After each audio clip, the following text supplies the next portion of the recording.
Finally আমরা শিলিগুড়িতে ঢুকে পড়েছি গাইস। 3:30টার দিকে ঢুকলাম ঠিকই, কিন্তু এত জ্যাম যে কি বলবো।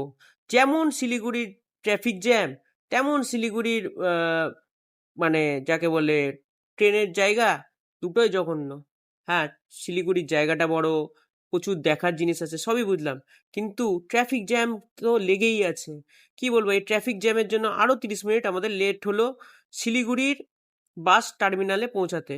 কারণ আমরা কোনো টিকিট ফিকিট কাটিনি গাইস, এবং আমাদের ইচ্ছা বাসে করেই ঘরে ফেরার। তাই জন্য আমরা বাসে উদ্দেশ্যে আমরা নেমে পড়লাম বাস টার্মিনালসে, এবং আমরা শিটং থেকে শিলিগুড়ি আসতে আমাদের খরচ হলো 4,000 টাকা। এরপরে আমার বাবা চলে গেল টিকিট কাউন্টারে টিকিটের জন্য, কিন্তু দুর্ভাগ্যবশত ওখানে একটাও টিকিট অ্যাভেলেবেল নেই, এবং লাস্ট বাসও ছেড়ে দিয়েছে কিছুক্ষণ আগে, মতলব 10 মিনিটের আগে বলে বাস ছেড়ে দিয়েছে।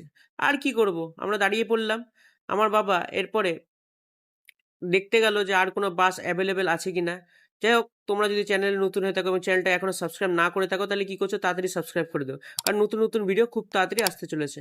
এরপরে বাবা ফিরে আসলো এবং আমাদেরকে দৌড়াতে বললো, কারণ একটাই বাস অ্যাভেলেবেল আছে, কিন্তু দুর্ভাগ্যবশত ওটা সরকারি বাস না, বেসরকারি বাসে আমাদেরকে যেতে হবে।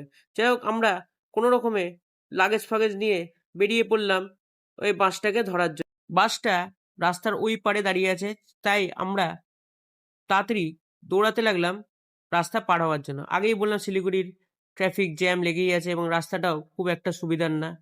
তো হুড়াহুড়ি করে রাস্তা পার হলাম, এত লাগেজ এত কিছু যে হাঁপিয়ে পড়লাম।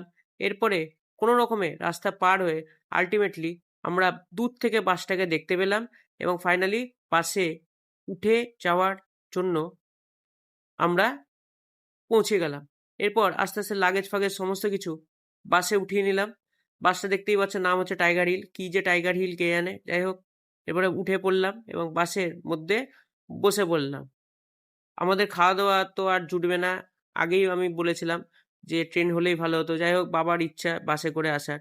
আর এর মধ্যে আমরা হংকং মার্কেটে ঘুরে এসেছি, যার ভিডিও তোমরা যদি চাও অবশ্যই কমেন্ট বক্সে জানিও, কারণ হংকং মার্কেটে আমি এক্সপ্লোরও করেছি কেমন কি। যাই হোক, আবার দেখা হবে পরের ভিডিওতে।